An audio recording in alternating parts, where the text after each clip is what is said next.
আমার বিয়ের আগের রাতে আমি আমার মাকে বললাম, এই বাড়িতে তো রাজরানী হয়েছিলাম, শ্বশুর বাড়িতে গিয়ে চাকরানী হয়ে থাকতে হবে। মা খুব অবাক হয়ে বলল, এসব কি ধরনের কথা? আমি বললাম, ঠিকই তো বলছি মা, এখনকার শাশুড়ি তো আর তোমাদের মতো সহজ সরল নয়, জীবনকে নরক বানিয়ে দেয়। আমার মা বলল, স্বামী ঠিক থাকলে সবকিছু ঠিক। আমি বললাম, এই বাড়ি ছেড়ে কিভাবে থাকবো মা? আমার তো সেটা ভাবলেই কান্না পায়। আমার মা বলল, যেখানে যাচ্ছিস ওটা তোর সংসার, নিজের বাড়ি, সবাই তোর আপনজন, সবার মন রাখবি, একসময় দেখবি রানীর মর্যাদা পেয়ে যাবি। অতঃপর আমার বিয়ে হলো, শাশুড়ির মন জুগিয়ে চলি, যা বলে তাই করি, ননদকে নিজের বোনের মতো স্নেহ করি। ননদের জন্য ছেলে দেখতে এলো, সবার বেশ পছন্দ হয়েছে। আমার শাশুড়ি মা বললেন, সবার তো পছন্দ হয়েছে, বৌমা তুমি বলো তো তোমার কেমন লেগেছে ছেলেকে? লজ্জায় বললাম, মা আপনারাই তো সব ভালো বোঝেন, আমার আর অপছন্দের কি আছে? আমার শাশুড়ি মা বলল, তা হবে না, বাড়ির লক্ষ্মী তুমি, তোমার পছন্দেরও তো একটা দাম আছে।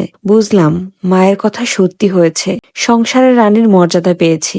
আসসালামু আলাইকুম, কেমন আছেন আপনারা সবাই? আমি আলহামদুলিল্লাহ ভালো আছি। আশা করছি আপনারা যে যেখান থেকে আমার আজকের ব্লগটি দেখছেন সবাই অনেক ভালো আছেন এবং সুস্থ আছেন। প্রথমেই যে গল্পটা বললাম এটা ফেসবুক থেকে কালেক্ট করা একটা গল্প, সেটাই আপনাদের কাছে উপস্থাপন করলাম এবং শুনে কিন্তু বেশ ভালোই লাগলো। একটা মেয়ে বিয়ের পরে শ্বশুরবাড়িতে যাওয়ার প্রথম দিন থেকে চেষ্টা করে কিভাবে সবাইকে আপন করে নেবে, কিভাবে শ্বশুর শাশুড়ি ননদ ভাসুর সবাইকে কাছের করে নেবে।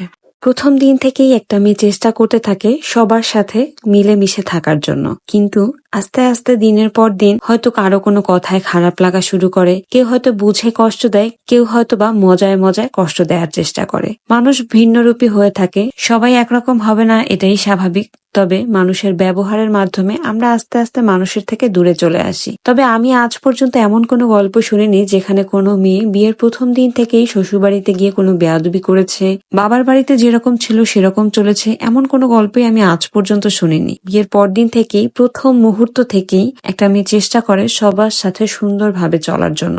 কে কি ভাববে, কে কি বলবে, এত কিছু ভাবতে ভাবতে মেয়েটা জীর্ণ শীর্ণ হয়ে থাকে। কিন্তু আসলে আমাদের এই সমাজটা এবং শ্বশুর বাড়ির সমাজটা, এরা মেয়েদেরকে খুব একটা বেশি সময় দেয় না। মেয়ে খোঁজার সময় তারা খোঁজে খুবই কচি মেয়ে, 18 বছর 20 বছরের একটা মেয়েকে। কিন্তু মেয়েটাকে ঘরে আনার পরে সেই মেয়েটার কাছ থেকে এক্সপেক্ট করে যে সেই মেয়েটা 40 বছরের একটা বয়স্ক মহিলার মতো আচরণ করবে, ঘরের সবকিছু হ্যান্ডেল করবে, ম্যাচিওরলি সবকিছু সুন্দর পরিপাটি হবে, সবার জন্য শুধু সারাদিন কষ্টই করে যাবে, সবার পিছনে পিছনে ছুটবে, এটাই সবাই আশা করে। কিন্তু এটার জন্য তো একটু সময় দিতে হবে একটা মেয়েকে। তাকে সময় না দিলে সে কিভাবে এই পরিবেশটার সাথে নিজেকে অ্যাডজাস্ট করবে, সবাইকে কিভাবে মানিয়ে গুছিয়ে রাখবে? কিন্তু আমাদের এই সমাজ মেয়েটাকে সেই সময়টাই দেয় না। বিয়ের পরদিন থেকেই আত্মীয় স্বজন যারা শ্বশুরবাড়িতে থাকে তারা কথার ছলে ছলে বারবার করেই বলার চেষ্টা করে, তোমার বাবা মা কি শিখিয়েছে, তোমার বাবা মা কি বলেছে। তারা চেষ্টা করে ব্যাপারটা মজার মাধ্যমে করার জন্য, বাট সবকিছু কি আসলেই মজায় মজায় হয়? মেয়েটার কি ভালো লাগছে শুনতে?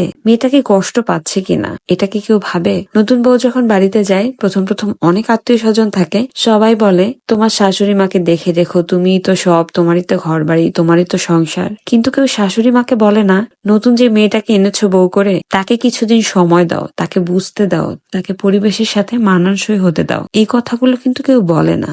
এটাই আমাদের বাস্তব চিত্র। সো যাই হোক, আমি আজকে এখানেই বিদায় নিচ্ছি। সবাই ভালো থাকবেন, সুস্থ থাকবেন এবং আমাদের জন্য অনেক অনেক দোয়া করবেন। আল্লাহ হাফেজ।